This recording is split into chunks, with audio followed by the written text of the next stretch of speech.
우리 사랑하는 기쁨교회 성도 여러분, 오늘 이 시간에도요, 우리 모두에게 주님의 만지심과 역사하심의 놀라운 은혜가 함께 하시기를 축복합니다. 아멘. 자, 오늘 본문의 말씀은요, 예수님께서 가버나움에 들어가셔서 백부장이 종을 고쳐주신 사건, 그 이후에 이제 그곳에 있는 베드로의 집을 방문하셨다가 오늘 이 베드로의 장모가 열병으로 앓아 누운 것을 보시고 주님께서 고쳐주시는 장면입니다. 지금 오늘 8장부터 시작되는 이 치유 사건의 세 번째에 해당된다라는 것이죠. 여러분, 우리가 앞에서 봤지만 오늘 이 8장의 치유 사건들이 있습니다. 이 치유 사건들의 공통점들이 있지요. 첫 번째, 오늘 나병 환자, 그 다음에 백부장, 그리고 그의 하인의 이 병을 고치는 사건이죠. 그리고 베드로의 장모의 열병. 이들 모두는 공통점이 하나 있는데 그게 뭘까요? 먼저는 이들 모두가 유다 사회 안에서는 모두가 소위 말하는 비주류의 사람들이었다라는 것이죠. 자, 나병 환자는 유다 공동체에서 철저하게 버림받은 자였습니다. 그 공동체 안으로 절대로 들어올 수 없는 존재가 바로 이 나병 환자였죠. 자, 오늘 이 백부장은 마찬가지입니다. 백부장은 누굽니까? 이방인이었죠. 이방인은 유대인들과 절대로 가까워질 수 없는 존재였습니다. 오늘 베드로의 장모는 유대인이죠. 그러나 여인입니다. 그렇죠? 우리가 알다시피 당시에 이 여성들의 인권은요, 결코 좋지 않은 상황이었습니다. 우리나라도 마찬가지죠. 과거에는 굉장히 여자가 사람으로 사실 대우받기 어려운 그런 역사를 가지고 있죠. 유대도 마찬가지였습니다. 더군다나 그녀는 지금 열병으로 누워있는 상황이었습니다. 그러니까 누군가의 지금 도움을 필요로 하는, 그래서 자신의 힘으로는 지금 현재 아무것도 할 수 없는 그런 존재, 그런 상태였다라는 것이죠. 그렇기 때문에 이들은 오늘 서기관과 이 바리새인들로 대표되는 소위 말하는 주류의 관점에서 봤을 때는 사실 별로 그렇게 주목할 것이 없는, 철저히 무시당하거나 외면당하는 존재들이었다라는 겁니다. 그런데 오늘 마태는 그들을 통해서 우리에게 들려주는 이야기가 있죠. 중요한 건 뭡니까? 오늘 본문에도 나오지만 주님은요, 그들을 주목하여 보셨다라는 것입니다. 그리고 그들에게 가장 필요한 것을 채워주셨다라는 것이죠. 여기서 여러분, 우리는 또 마태의 굉장히 중요한 주제 가운데 하나를 발견하게 되는데요. 자, 오늘 이 베드로의 장모의 열병, 이 사건을 통해서 오늘 마태가 우리에게 또 들려주는 이야기가 있어요. 자, 보세요. 자, 오늘 나병 환자와 이 백부장의 치유 사건, 그 사건을 통해서 오늘 그들은요, 주님을 통해서 그들의 문제 해결을 받게 되죠. 그렇죠? 자, 그 이유에 대해서 우리가 쭉 살펴봤는데요. 여러분, 그 이유를 우리가 정리하면 핵심은 뭡니까? 무엇 때문에 그들이 그러한 여러분 문제 해결을 받았죠? 왜 치유함을 받았죠? 믿음이다라고 우리가 이야기할 수 있다라고 정리할 수 있죠. 그렇죠? 믿음의 문제예요. 자, 믿음의 문제라고 우리가 볼 수 있습니다. 원래 더 근본적인 사실 마태의 핵심 테마가 있지만 우리는 표면적으로 나타나는 이 사건의 해결의 방법을 바로 믿음이다라고 볼 수 있다라고 이야기할 수 있어요. 자, 그런데요, 오늘 이 베드로의 장모의 사건은 그럼 어떨까요? 여러분, 이것도 믿음의 사건인가요? 여러분, 잘 한번 보세요. 자, 나병 환자와 오늘 이 백부장의 하인의 치유함 받은 사건, 이 치유의 두 사건은 우리가 믿음이다라고 이야기할 수 있어요. 그렇죠? 그런데 오늘 이 베드로의 장모의 사건은 사실 그녀나 오늘 이 베드로나 혹은 이 다른 복음서에 보면 여기 이제 다른 제자들도 같이 함께 있는 걸로 묘사가 되어 있는데 그들 주변에 있는 다른 인물들의 어떤 믿음을 통해서 병고침을 받았을까? 물론 이 장모가 여러분 믿음이 있었을 수도 있습니다. 그런데 왜? 중요한 건 뭐예요? 오늘 본문에서는 1절 그 믿음에 대한 이야기를 언급하지 않고 있다는 거예요. 오히려 열병으로 누워있을 정도면 지금 이 환자는 어떤 상태라는 거예요? 사실 의식이 지금 거의 없을 가능성이 오히려 높은 상태였다라는 겁니다. 그러니까 오늘 마태복음에서 예수님이 요청을 받지 않고 치유되는 유일한 경우에 해당되는 게 바로 이 베드로의 장모 사건이다라는 거예요. 그러니까 보통은 환자들이 어떻게 해야 돼요? 주님을 만나러 가야 돼요. 그렇죠? 누군가 요청을 해야 되는 거예요. 그렇죠? 바라야 돼요. 그런데 오늘 이 사건은 베드로의 장모의 사건은 뭐예요? 누가 고쳐달라고 아무도 요청한 사람도 없어요. 요구한 사람도 없어요. 물론 누가복음에 가면 달라집니다. 그 주위에 있는 사람들이 이야기를 하지만 오늘 마태는요 그걸 다 생략해버리고 있어요. 이야기하지 않아요. 그냥 주님이 보시고 고치신 걸로 이야기가 되고 있어요. 이게 마태복음은 굉장히 이 부분이 특징적인 거다라는 거예요. 여기에 뭐가 있어요? 마태가 이야기하고 싶은 분명한 의도가 있다라는 것이죠. 자, 그렇다면 마태는 여기서 믿음에 대해서 지금 말하고 있는 것이 아니다라는 것이 더 분명해지죠. 오히려 우리는요 이 17절 말씀을 통해서 특별히 여러분 16절 17절 말씀을 보면 이 사건이 지금 같이 연결되어 있는 사건처럼 설명이 되어 있어요. 그렇죠? 이 장모 사건을 치유하고 나서 날이 저물자마자 사람들이 우르르 몰려오기 시작합니다. 병 고침 받기 위해서 여러분 귀신 들린 사람이 찾아오죠. 그럴 때 주님께서 어떻게 하세요? 말씀으로 귀신을 쫓아내십니다. 많은 사람들을 병을 고치십니다. 그러면서 마태가 17절에서 분명하게 이유를 밝히고 있어요. 그렇죠? 17절의 말씀을 보면 그러니까 마태가 지금 이 사건에 대해서 해석하고 있는 설명하는 분명한 의도를 여기서 우리가 살펴볼 수 있다는 거예요. 지금 뭐예요? 예수님이 누구시고 그래서 지금 그분이 하시는 일이 무엇인지에 대해서 더 분명한 초점을 맞추고 있다는 것을 우리는 보게 되죠. 10절 한번 볼까요? 이는 선지자 이사야를 통해 하신 말씀에 우리의 연약한 것을 친히 담당하시고 병을 짊어지셨도다 함을 이루려 하심이더라. 무슨 말이에요? 이사야서에서 지금 말씀하는 이 예언의 말씀을 누가 이루고 계시는 거예요? 예수님이 이루고 계신다는 거예요. 그 일을 감당하시는 분이 누구시라고요? 예수님이시다. 그럼 그 예수님이 누구시라고요? 아니 말씀에 예언된 메시아가 바로 이분이시다라는 것을 말하고 싶은 의도가 마태는 있다는 거예요. 그래서 여러분 마태가 이 유대인을 대상으로 쓰여진 성경이라고 제가 말씀을 드렸잖아요. 그렇죠? 1차 독자가 유대인이에요. 그러면 유대인들은요 구약의 말씀을 잘 아는 사람이죠. 그러니까 그들이 잘 아는 말씀을 인용해서 그러니까 여러분 이 표현도요 마가나 누가복음에는 이 부분이 없어요. 이사야서를 인용해서 이렇게 말씀하셨더라 이것이 이루어지려 하심이라 라는 표현이 없어요. 근데 마태복음에만 이게 삽입이 돼 있어요. 왜 그럴까? 마태는 지금 이 이야기를 하고 싶은 거예요. 예수님은 누구예요? 메시아이신 거예요. 그분이 이 일을 하시는 분이시다라는 거예요. 그것을 여러분 보여주기를 원하는 것이 마태의 분명한 의도였다라는 것이죠. 자, 그래서 무슨 일을 하시고 그분이 누구신지에 대한 것에 포커스가 맞춰져 있는 거예요. 사랑하는 기쁜 교회 성도 여러분, 오늘 믿음의 기도는요 병든 자를 구원할 수 있습니다. 야고보서 5장 15절은 우리에게 분명히 그렇게 말씀하죠.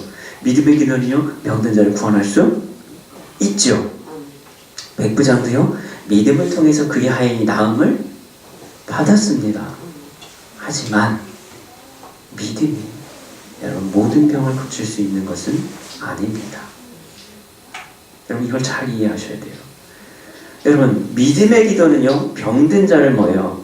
고칠 수 있죠. 구원할 수 있습니다. 그러나 믿음이 모든 병을 고칠 수 있는 것은 아닙니다.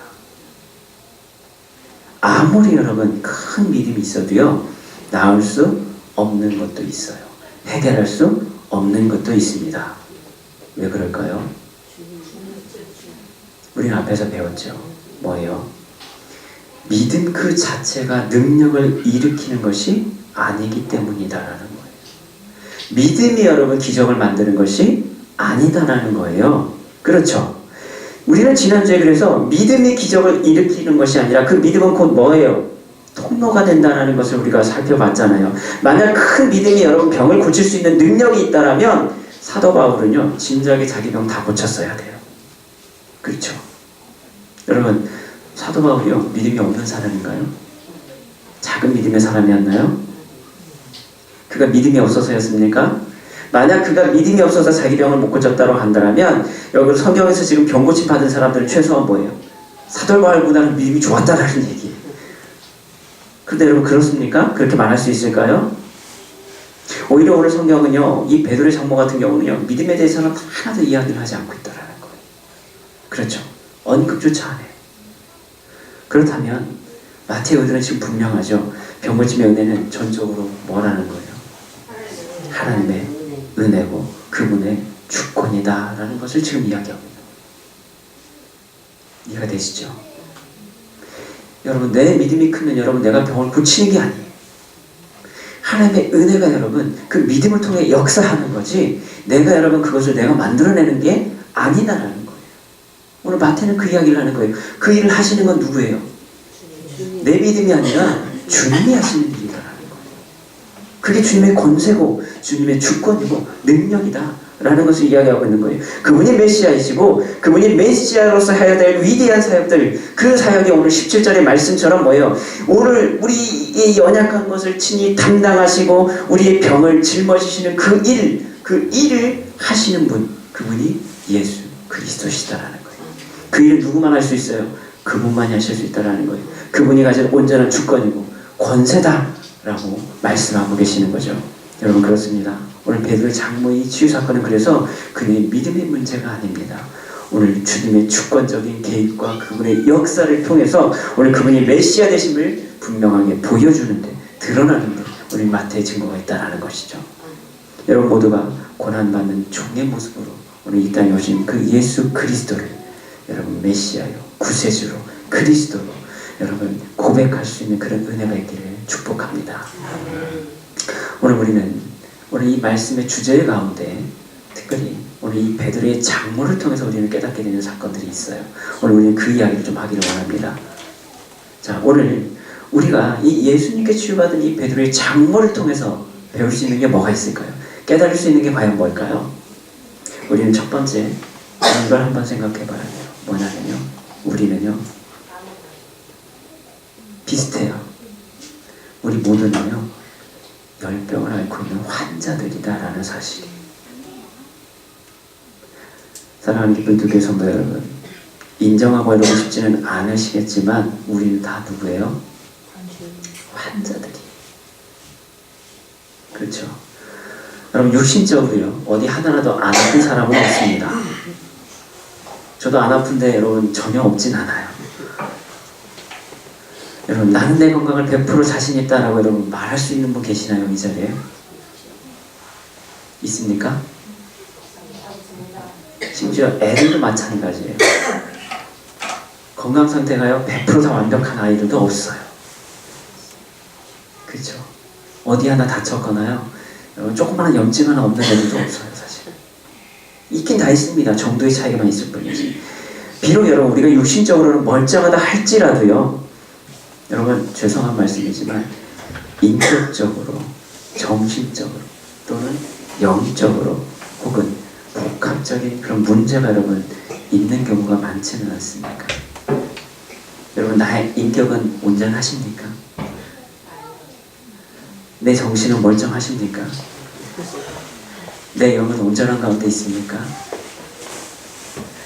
여러분 만약에 정말 그런 문제가 전혀 없다라면 지금 우리는 어떤 존재예요? 완벽한 존재죠. 온전한 형태, 그죠? 모습인 거예요. 그러나 우리는 절대로 뭐예요? 그럴 수 없는 존재임에 또한 분명합니다. 오늘 베드로가 이 장모가 앓고 있던 병은요, 오늘 성경은 열병이다라고 이야기하고 있죠. 이 열병에 대해서 주석은요 이렇게 설명하기도 합니다. 아마도 이 열병의 종류는 우리가 이야기하는 보통 이 말라리아나 혹은 장티푸스의 일종이었을 것이다 라고 이렇게 설명하기도 합니다. 어쨌건 중요한 건 뭐냐면 이 팔레스틴 지역에서 이 고열은요 굉장히 생명에 위험을 줄 만큼의 굉장히 위험한 것이었다라는 거예요. 병이 여러분 뭐죠? 병은 여러분 어떤 우리가 병이라고 얘기할까요? 여러분 사전에 보면요 병은 이렇게 질병에 대해서 이렇게 정의를 하고 있더라고요. 생명체의 전체 또는 일부의 육체적, 정신적 이상으로 인해 고통을 느끼게 되는 현상, 이게 질병이다 라고 설명하고 있습니다. 여러분 그렇습니다. 병은요 우리를 어떻게 해요? 힘들게 해요. 아프게 하죠. 고통스럽게 하죠. 심지어는 이게 심할 경우에 우리의 생명마저도 위협하는 것이 병이죠. 그래서 병이 있는 한 우리는 절대로 평안할 수 없습니다. 고통의 문제에서 벗어날 수 없죠. 필병은 죽음에까지 이를 수밖에 없는 것. 이게 여러분 병이다라는 거예요. 그렇잖아요. 베드로의 장모도 마찬가지예요. 오늘 이 열병 때문에 어쩔 수 없이 뭐예요? 누워있을 수밖에 없는 상태였어요. 자식의 힘으로 지금 자기의 의지로 여러분 어떻게 할 수 없는 그 상황 가운데 있었던 것이 바로 이 장모였다라는 거예요. 이 여인이었다라는 거죠. 여러분 반드시 누군가의 도움을 필요로 하는 그런 상황이었고요. 상황에 따라서는 지금 굉장히 위험한 상태에 있었을 수도 있다라는 거죠. 자, 내 힘으로는 어떻게 할 수 없는 그 상태. 여러분 열병이 그녀로 하여금 바로 이렇게 만들어 버렸다라는 거예요. 이 상태가 누구라고요? 우리라고요. 우리의 모습이 이랬다라는 거예요. 그래서 장재일 목사님은요, 질병에 대해서 이렇게 설명하기도 했습니다. 히브리적 사고에 있어서 질병의 원인은 죄나 교만이다. 그러니까 이 유대인의 여러분 이런 전통이나 여거에 대해서 굉장히 해박한 지식을 갖고 있는 장재일 목사님이 이 부분을 이렇게 해석하시는 거예요. 히브리적 관점에서 여러분 이 질병의 문제, 병의 문제를 보면 여러분 그 질병의 원인은 어디에 있느냐? 죄나 교만에 있다는 거예요. 결국 질병을 고치기 위해서는 그 죄가 사해진다라고 생각한다라는 거예요. 그래서 여러분 주님께서도 이 환자들 치유할 때 가끔 보면 네 병이 나았다라고만 이렇게 끝나는 게 아니라 뭐예요? 죄사함을 받았다라고 선포를 해버리시잖아요. 그래서 바리새인들아 여러분 이런 사람들 저기가 뭔데 마음대로 막 이렇게 하냐고, 그렇죠? 이야기를 하기도 했잖아요. 그 관점이 어디서 나왔느냐? 히브리적 관점에서는 뭐예요? 이 병의 원인은 죄와 교만의 문제가 크다라는 이런 인식들이 있었기 때문이다라는 거예요.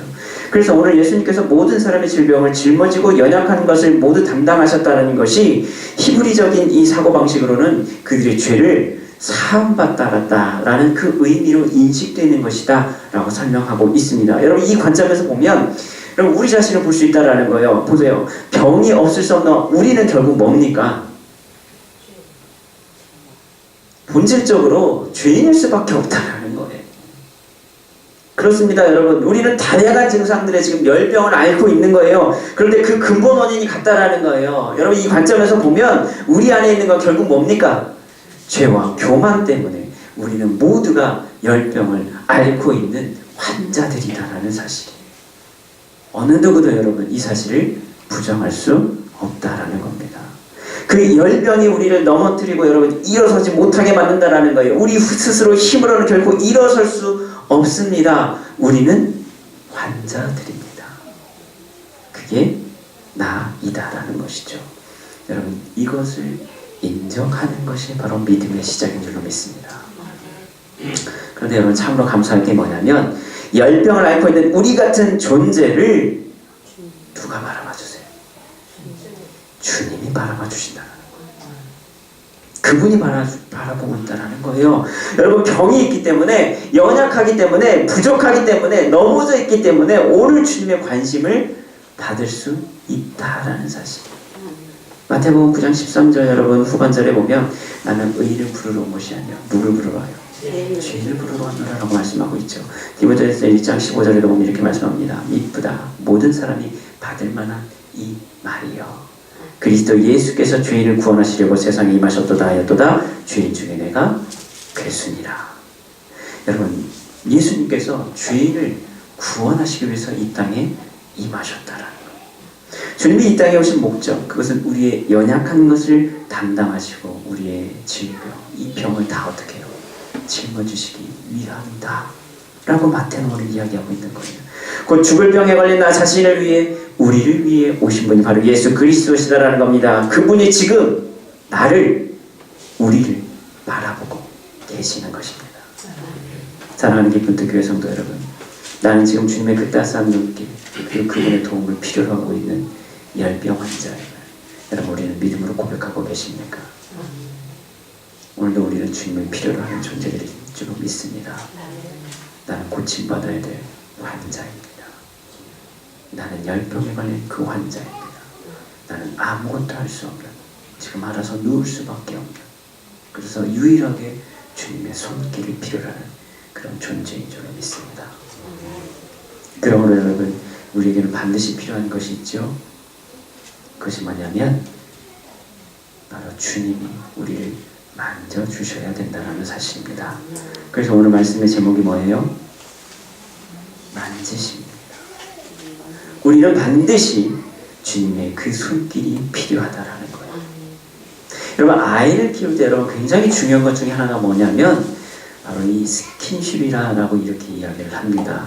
여러분, 아동의 성장과 정서적 발달을 촉진시킬 뿐만 아니라 부모와의 애착 형성에 있어서도 굉장히 큰 역할을 하는 게 뭐라고요? 스킨십이에요. 아이들을 얼마나 많이 안아주고 여러분 만져주고, 여러분 이것이 얼마나 큰 역할을 하는지 모른다는 거예요. 여러분, 여기에 대한 실제적인 증거가 있는데요. 1960년대 루마니아의 한 고아원에서 이 고아원에 있던 아이들이요, 어린 아이들인데, 영아들인데, 이 아이들이 이유도 없이 계속 죽어나가는 현상들이 막 발생하는 거예요. 좋은 환경과 좋은 영양 섭취를 함에도 불구하고 이 아이들이 계속 죽어나가는 거예요. 그래서 연구를 했어요. 도대체 이 아이들이 왜 이렇게 잘 죽어서 죽게 될까라고 봤더니 이 신생아들에게 접촉 결핍증이라는 것이 생겼기 때문이다라는 거예요. 무슨 말이에요? 아이들을 이렇게 보듬어주고 안아주고 계속 터치해주고, 여러분 이런 게 필요한데 이 고아원에 아이들이 많다 보니까 어떻게 했어요? 그런 일을 해주를 안 한 거예요. 그냥 누워놓고 그냥 먹을 것만 주고 채워주고 이런 것만 해준 거예요. 그러니까 이 아이들이 어떻게 해요? 죽어나가는 거예요. 스킨십이 안 되니까. 여러분, 이 아이들은요, 옷과 음식은 제공받았습니다. 그런데 그 외에 어떤 보살핌도 받지 못했다는 거예요. 그렇기 때문에 이 아이들이 기억과 또 언어의 측두엽들 제대로 이것이 발달하지 못해서 뇌 발달 이상을 초래해버렸다는 거예요. 결국 이러한 이유에서 이 아기들에 대한 스킨십 그리고 감정의 교류가 얼마나 중요한지가 밝혀졌다는 거죠.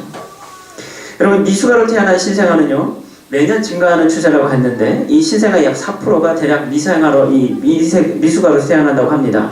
그래서 예전에는 이 미숙아들이 태어나자마자 다 어디로 보냈어요? 인큐베이터에 넣었잖아요. 그쵸? 그런데 거기서 보호를 받았는데 요즘에 이제 캥거루 케어라는 거는 여러분 이런 것들이 유행하고 있다는 거예요. 선호된다는 거예요. 이 캥거루 케어가 뭐냐면, 캥거루가 뭐예요? 새끼를 자기 주머니에서 이렇게 품듯이 이 미숙아들이 인큐베이터가 아니라 이 산모가 미숙아를 자기의 배 위에 올려놓고 이렇게 돌보는 것을 이야기한다고 합니다. 그러니까 이 요법은 선진국에 비해서 상대적으로 의료 서비스가 많이 발달하지 못했던 이 콜롬비아에서 처음에 이 저체중 미숙아를 인큐베이터에 넣는 것에 이 대체되는 방법으로 개발되기 시작했다는 거예요. 그러니까 엄마들이 정성스럽게 아기를 자기의 배 위에 올려 감싸 안고 엄마의 이 심장 소리를 듣게 해주는 거예요. 그러면서 이 쓰다듬으면서 계속 신체적 접촉을 뭐예요? 해주는 거예요. 그러면서 사랑을 이렇게 해주는 거죠. 그랬더니 이러한 치료를 받은 미숙아들은요, 인큐베이터에서 자라는 미숙아에 비해서 하루 평균 약 40% 이상의 체중 증가를 보인다는 거예요. 그러니까 안전하게 인큐베이터에 넣어놓는 것보다 미숙아를 어떻게 해요? 엄마 배 위에 올려놓고 계속 쓰다듬어 주면서 품어주면서, 여러분 이렇게 하는 게 아이들이 성장에 훨씬 더 도움이 됐다는 거예요. 여러분 이게 뭐예요? 스킨십의 능력이다라는 거예요. 또한 스킨십은요, 아이들뿐만 아니라 성인들에게도 필요하죠. 낯선 사람에게 처음 만나서 악수하는 것들, 여러분 호응 같은 이런 신체 접촉을 통해서 서로 간에 뭐예요? 신뢰가 형성이 된다는 거예요. 협력 관계를 맺게 된다는 거예요. 여러분, 결혼한 지 혹시 10년 이상 되신 부부 계세요? 여러분, 결혼한 지 10년 이상 되면요, 부부간이 어떻게 돼요? 해보시면 아시잖아요. 그죠? 여러분 10년 이상 여러분 그렇게 살다 보면 이제 여러분 사랑으로 사나요? 정으로 사나요? 여러분 정보다도 다른 표현을 쓰기도 하더라고요. 무슨 말을 쓰냐면요, 정 대신요 이런 표현도 써요. 전후회다. 전후회다. 전후회로 산다. 이런 표현도 쓰기도 합니다. 무슨 말이에요? 티격태격 싸우는 가운데 여러분 이게 전후회가 산다는 걸 그렇게도 표현합니다.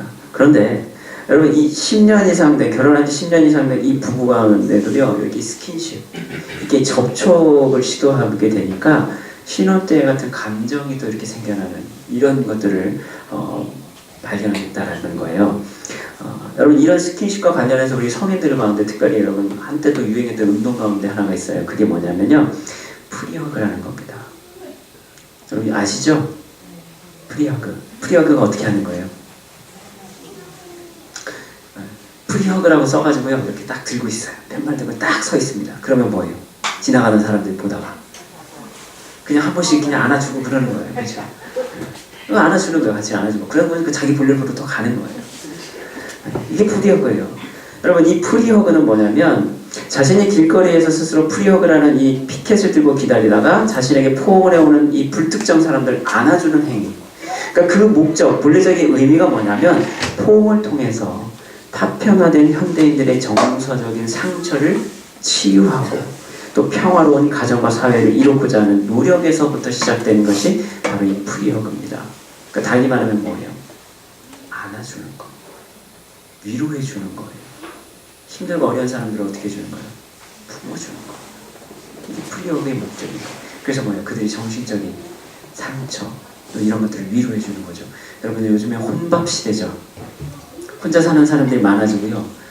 혼자 밥 먹는 사람들이 많아지고 있죠. 우리나라도 굉장히 많아지고 있는데 그런 사람들이 여러분 느끼는 뭐가 있어요? 외로움이 있잖아요. 저는 많이 경험해봐서 잘 아는데 그게 참 커요. 그때 누군가 여러분 이렇게 안아주고 품어주는 그 마음, 여러분 그게 얼마나 그 사람에게 뭐예요? 치유가 되는지 몰라요. 그렇죠? 이만큼 여러분 스킨십의 위력이 있다는 거예요. 자, 여러분 그렇죠? 오늘 환자의 누리들은요 절대적인 누군가의 손길, 이 도움의 손길이 필요로 하는 존재들입니다. 누군가의 만짐 그리고 스킨십이 없이 살아갈 수는 없는 우리는 연약한 이 아이와 같은 존재가 바로 우리다라는 거예요. 내가 바로 여러분 그런 존재다라는 거예요. 사랑하는 기쁜 교회 성도 여러분, 우리는요 스킨십이 없이는 우리의 존재됨을 우리는 확인할 수도요, 세상 가운데서도요 온전하게 살 수 없는 그런 환자들일 줄로 믿습니다. 그리고 필연적으로 그래서 우리에게는요 그 스킨십을 필요로 해요. 누구의 스킨십이요? 주님의 손길이 필요하다라는 거. 그 손길이 우리는 필요한 존재들이에요. 그게 우리다라는 거예요. 우리는요 모두 주님의 손길이 필요한 존재들일 줄 믿습니다. 왜요?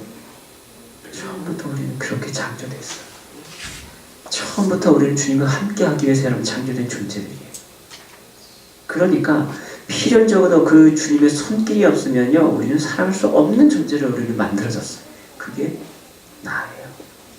그게 우리는 반드시 그 주님의 손길을 위해서 필요하다라는 거예요. 오늘 주님은요 이 베드로의 장모의 손을 잡아주십니다. 그 장모의 손을 만지셨어요. 여러분, 이 사건이 결코 작지 않은 사건. 보세요 여러분, 바리새인의 그래서 관점에서 보면요 이거는 큰일 날 사건이고. 왜요? 예수님이 누구 손을 잡았어요? 여자 손을 잡았거든요. 큰일 난 거예요. 여러분 우리도 예전에 그랬잖아요. 그렇죠? 유교 사상 가운데 남녀 7세 손이라도 잡으면 결혼해야죠 뭐. 손 잡았으면 결혼해야죠. 큰일 나는 거예요. 그렇죠? 이때도 마찬가지였어요. 여인 손을 잡는 거 여러분, 이건 있어서는 안 될 일이에요. 그렇죠? 남의 부인 여러분 손 잡는 거예요. 큰일 날 일이에요. 난리 날 일인 거예요. 더군다나 이 여인이 어떤 여인이었어요? 열병을 앓고 있는 여인이에요. 열병. 여러분 구약에서는요, 특별히 여러분 레위기나 신명기 말씀 보면요, 하나님의 진노, 하나님의 저주, 재앙에 대해서 말씀하실 때 하나님이 쭉 말씀하실 때요, 그때 여러분 같이 등장하는 게 중에 하나가 뭐냐면 바로 이 열병, 저주받은 사람의 여러분 특징들 가운데 하나가 뭐냐면 이 열병이다라고 설명하고 있어요. 때문에 죄 때문에 여러분 저주받은 자에게 손을 대는 것, 그것은 자체가 뭐예요? 부정한 행위가 돼버리는 거예요. 여러분 해서는 안 되는 금기사항이었던 거예요. 그래서 예수님 당시에는 그 열 자체를 뭐예요? 병으로 봤어요. 그래서 랍비들의 율법 강령인 이 할라카에 보면 랍비들이 하지 말아야 될 금기사항들을 쫙 적어놓은 게 있어요. 그게 할라카인데 거기에 보면 열병 있는 자들의 접촉을 금지한다라고 여러분 이렇게 되어 있다라는 거예요. 그러니까 열병 있는 환자를 만지면 돼야 안 돼요? 안 되는 거예요. 접촉을 금지하고 있었어요. 율법은 그렇게 부정한 자에게 손대면 너도 뭐예요? 똑같이 부정한 자가 된다는 거예요. 자, 그런데 주님이 그 여인의 손을 만지십니다. 주님 몰라서 만졌을까요? 그렇죠. 여러분 16절 보세요. 16절 보면요, 날이 저으니까요 많은 사람들이 찾아와요. 병자들도 찾아오고요. 귀신 들린 사람도 찾아오죠. 그때 주님이 치료를 하시는데 어떻게 치료하세요? 말씀으로 그냥 귀신 쫓아내버리시고요. 병든 자를 그냥 여러분 그냥 고치세요. 근데 다른 데 여러분 보면 주님 손도 안 대고 그냥 말씀만으로도 여러분 하시는 경우 많잖아요. 그렇죠? 이 백부장의 종 같은 경우는 어떻게 했어요? 뭐 나았다 말다 이런 말도 안 하시잖아요. 그냥 너 원하는 대로 될 거야. 네 믿은 대로 될 거야. 여러분 이렇게 말하셨는데 그냥 나와버리잖아요. 그런데 오늘 백부장 이 장모는 베드로의 장모는 원칙대로면요 여러분 율법적으로 하면요 주님을 가만히 서갖고요 나을지어다 한마디만 하시면 끝나는 거였어요. 그쵸? 근데 주님은 어떻게 했어요? 잡아버렸어요. 율법적으로는 여러분 큰일 날 일인데 그냥 잡아버렸어요. 그랬더니 어떤 일이 벌어져요? 열병이 떠나가 버려요. 그녀가 일어납니다. 완전히 회복돼 버리죠. 아파서요. 병에 걸려갖고요. 아파갖고요. 열병 걸려서 누워서 꼼짝 못하고 앓고 있던 그 사람이 주님이 붙잡으니까 열병이 떠나갑니다. 누웠던 사람이 일어납니다. 회복됩니다. 그렇죠? 거룩하신 그분의 손이 그를 잡자마자 모든 부정한 자가 거룩하게 되어집니다. 오늘 예수님의 그 따뜻한 손길은 그녀의 연약한 병까지도 치유해 주십니다. 오늘 그 은혜가 우리에게 있기를 간절히 소망합니다. 주님의 손길이 우리를 붙들어 주시고 우리의 연약함을 고쳐주시고 새 힘과 소망을 주시고 일어나게 만들어 주시기를 소망합니다. 주님 우리를 만지시면 가능하게 될 줄로 믿습니다. 사랑하는 우리 기쁜 교회 성도 여러분, 오늘 주님이 내미시는 그 손길을 거부하지 마십시오. 꼭 붙드시기를 바랍니다. 그분의 손길에 여러분 온전히 맡길 수 있기를 소망합니다. 그분이 원하고 계십니다. 내가 원하는 깨끗함을 받으라. 주님 오늘 우리에게 그 손을 내밀고 계실 줄 믿습니다. 이 시간 주님을 만나는 그 거룩한 시간, 그 손을 붙드는 은혜의 시간이 될 수 있기를 바랍니다. 주님은 우리를 깨끗하게 하기 위해서 이 땅에 오셨습니다. 오늘 그분을 만나십시오. 그 거룩한 만남, 만지심의 은혜가 말씀을 통해 이루어지기를 기도합니다. 자, 그러면 세 번째, 우리 또 무엇을 깨닫게 될까요? 참된 회복은 온전한 섬김을 통해 또한 드러나게 되는 줄로 믿습니다. 자, 오늘 이 베드로의 장모는요 열병에 걸려 누워 있었죠. 그런데 주님의 손을 만지십니다. 열병이 떠나갑니다. 곧 일어납니다. 죽었던 생명, 여러분 희망이 없던 그 생명을 오늘 주님은 다시 솟게 해 주십니다. 누워서 아무것도 할 수 없는 인생을 여러분 다시 일으켜 세워 주셨습니다. 그런데 여러분 중요한 건 뭡니까? 여기에서 끝난 것이 아니다라는 거예요. 이 여인으로 하여금 오늘 무엇을 하게 만드셨어요? 예수님께 수종드는 귀한 일을 감당할 수 있게 하셨다라는 거예요. 예수님의 은혜의 손길은 그래서 단순히 병을 치유하는 것만 여러분 그것으로만 끝나는 것이 아니다라는 겁니다. 그녀에게 새로운 사명, 섬김을 감당할 수 있는 은혜도 허락해 주시고 있다라는 겁니다. 여러분 열왕기상 19장에 보면 자신의 사명을 잃습니다. 그리고 이세벨 명하게 쫓기던 엘리야가 있어요. 여러분 바알 선지자들과 싸움 영적 전쟁까지 했던 그 담대했던 엘리야가 이 위협을 하죠. 너 죽을 거야. 내가 너 가만 안 둘 거야. 그러니까 엘리야가 어떻게 해요? 도망가 버려요. 벌벌 떨다 도망가다가 나중에 한 얘기가 뭐예요? 하나님 나 좀 이제 좀 죽여주세요. 나 좀 데려가 주세요. 아 나 이제 힘들어요. 나 이제 못하겠어요. 그래서 하나님께서 하신 게 뭐예요? 천사를 통해서 먹을 거고 마실 거 주고 못 빼주시죠. 그러면서 뭐예요? 그렇게 내버려 두지 않으세요. 하나님은요 그를 다시 하나님의 성산으로 부르십니다. 너 여기까지 와라. 부르셨죠. 그리고 그곳에서 뭐예요? 새로운 사명을 주시는 거예요. 너 아직 하기 끝나는 거 아니야. 너 엘리사에게 너 네 제자 만들어야 돼. 너 엘리사 불러와야 돼. 그 사명을 또 주시잖아요. 삶의 의미와 목적을 다시 부여해주고 있는 거죠.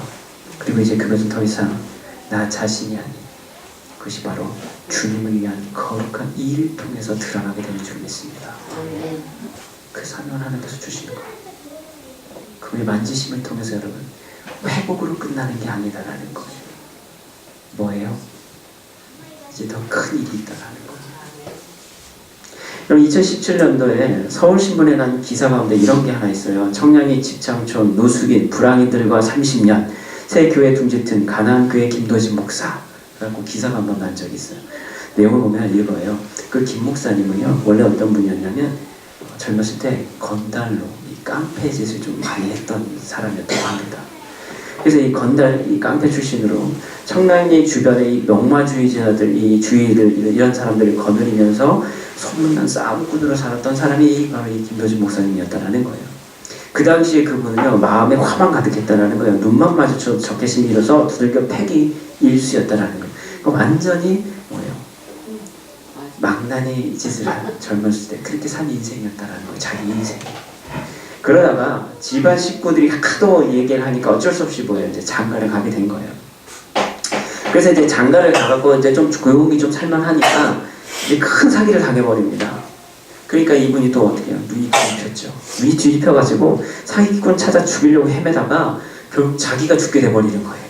너무 힘들어가지고 죽음 직전까지 막 이런 가는 상황까지 이렇게 됐다라는 거예요. 그래서 이게 기도원의 말 그대로 실려갔다라는 거예요. 더 이상 뭐 어떻게 할 수 있는 뭐 아무것도 없을 때 기도원에 이제 실려간 어쩔 수 없이 이제 지인에 의해서 기도원에 이제 실려가는 상황까지 간 거예요.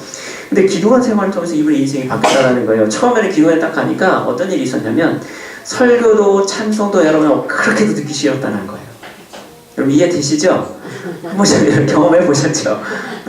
예배 드리는 것도 정말 싫을 때가 있잖아요. 힘들어질 때 있잖아요. 이분이 무슨 신앙이 있어서 여러분 기도하는 갔겠어요?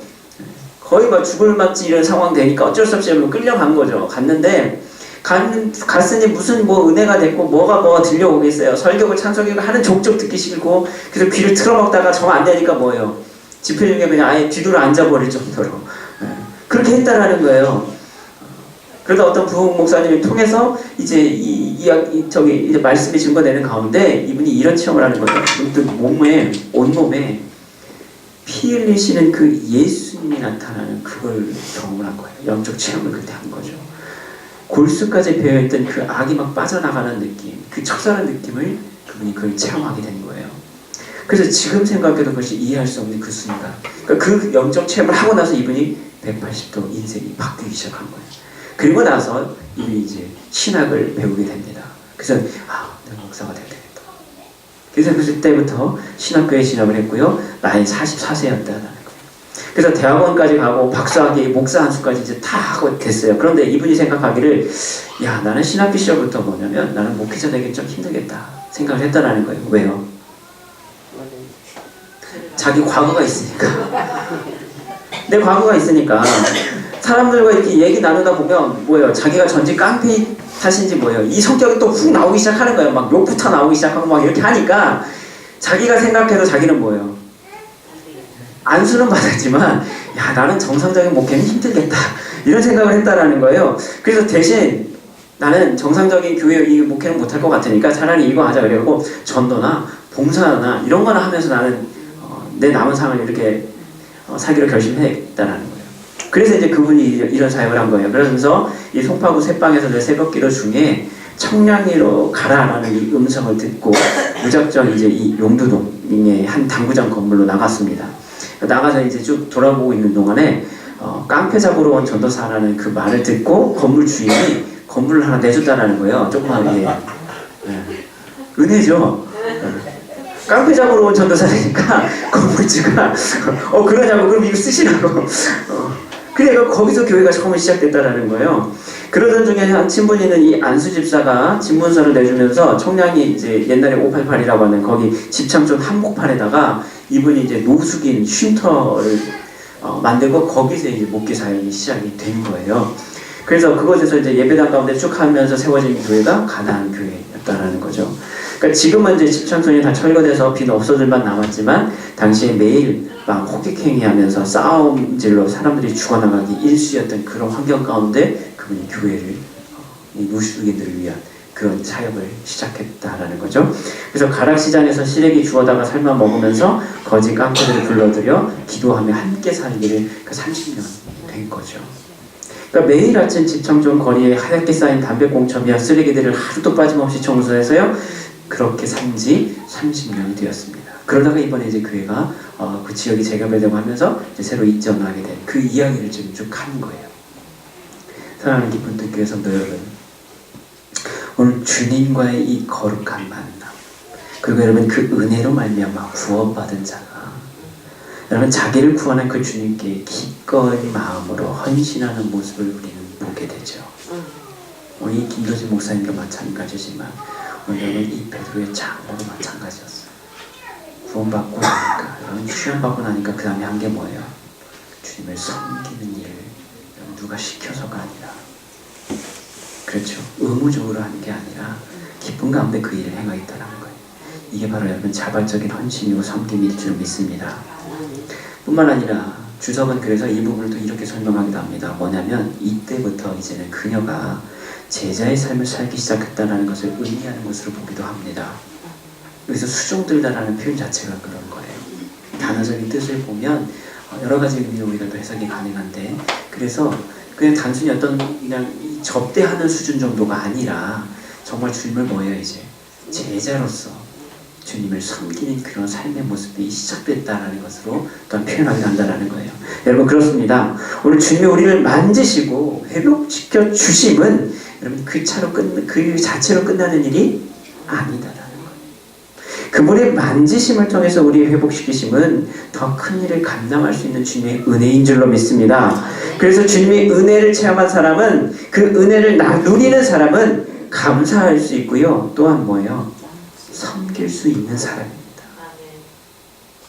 그렇죠? 그런 사람이다라는 거예요. 헌신할 수 있게 된다라는 거예요. 그 힘은 오늘 주님이 이 거룩한 만지심을 통한 여러분 은혜인 줄로 믿습니다. 아멘. 사랑하는 우리 기쁜 뜻교회 성도 여러분, 주님의 만지심을 여러분 구하시길 바랍니다. 그분을 만나셔야 돼요. 그분의 그 손길 여러분 잡으셔야 돼요. 그리고 그분의 은혜와 능력과 사랑을 여러분 깊이 체험하고 경험하고 누리시길 바랍니다. 여러분 그것이 우리로 하여금 오늘 온전한 주님의 사람으로 변화되게 할 것입니다. 그 은혜가 오늘 우리로 하여금 주님의 참된 제자로 살아가는 힘이 되어 줄 줄로 믿습니다. 오늘 사도 바울도 그 은혜로 말미암아 자신의 모든 것을 버리고 주님을 위해 자기의 삶을 드릴 수 있게 된 것이죠. 그 만지심이 오늘 이 시간 우리를 통하여 온전한 섬김으로 또한 드러날 수 있기를 주님의 이름으로 간절히 기도드립니다. 아멘.